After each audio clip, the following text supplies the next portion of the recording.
নমস্কার, সবাই কেমন আছেন? আশা করি সবাই ভালো আছেন। আমরাও খুব ভালো আছি। বেশ অনেকগুলি দিন পর একটা রেসিপি নিয়ে এসেছি, মাছে ফুলকপির ঝোল।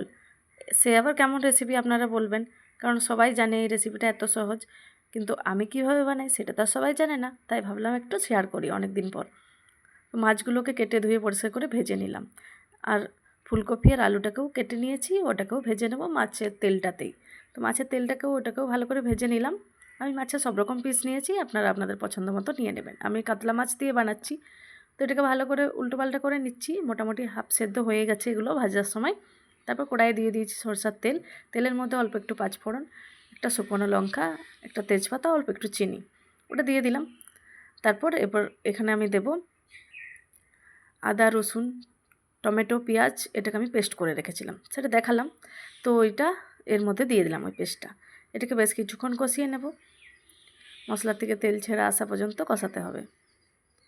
তো সত্যি কথা বলতে রান্নার ভিডিওর জন্যই আমার বেশি করে প্রফেশনাল মোড অন করা, কিন্তু এখন যা সময় হচ্ছে, আমার একটু সময়ও হচ্ছে না যে ভিডিও বানাই। এখানে দিয়ে দিয়েছি নুন, হলুদ, জিরে, ধনে পাউডার।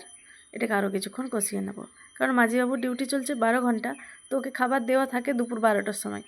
তো ওই টাইমে এত তাড়াতাড়ি দুটো বাচ্চা সামলে সংসারের কাজকর্ম করে ভিডিও করার সময় হয় না। তো যেদিন সময় হয় সেদিন একটুখানি করে রাখি। তো এই ভিডিওটা আমি অনেক দিন আগে শ্যুট করে রেখেছিলাম, তো গ্যালারি চেক করতে করতে পেয়ে গেলাম, তাই ভাবলাম শেয়ার করে দিই। দেখুন মশলাটা আমার কষানো হয়ে গেছে।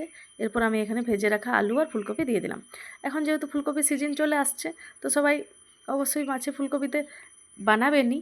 তো এইভাবে একবার বানিয়ে দেখবেন, আপনাদের কিন্তু খুবই ভালো লাগবে। তো দিয়ে দিলাম, ওগুলোকে কষিয়ে নিচ্ছি ভালোভাবে। ভালো করে কষিয়ে নিতে হবে। দেখতে কিন্তু অসাধারণ লাগছে, সত্যি কথা বলতে খেতেও অসাধারণ হয়েছিল। অল্প একটু জল দিয়ে দিলাম, জল দেওয়ার পরও আরও বেশ কিছুক্ষণ কষিয়ে নেব, জলটা শুকিয়ে আসা পর্যন্ত। রোজ ভাবি একটা করে রান্নার ভিডিও পোস্ট করব, আগে যেমন করতাম, কিন্তু এখন সেটা হয় না। না, দুটো বাচ্চা নিয়ে আমি এখন আর একটুও সময় পাচ্ছি না। আসলে ছোটো মেয়েটা খুব দুষ্টুমি করে, তখন একটু ছোট ছিল, অতটা দুষ্টুমি করতো না। যত বড় হচ্ছে তত দুষ্টুমি আর বেড়ে চলেছে, সেই জন্য আর সময় হয় না ভিডিও করার, মানে রান্নার ভিডিও করার। এরপর অল্প একটু জল দিয়ে দিলাম কষানোর পর।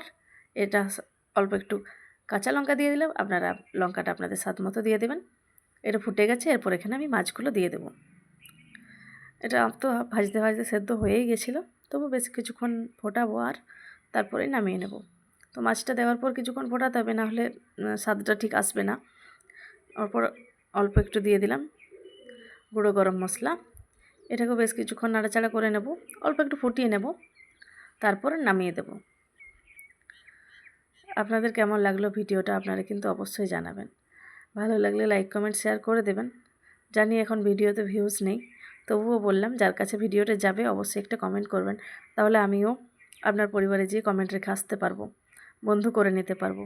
তো অসংখ্য ধন্যবাদ সবাইকে। সবাই ভালো থাকবেন, সুস্থ থাকবেন।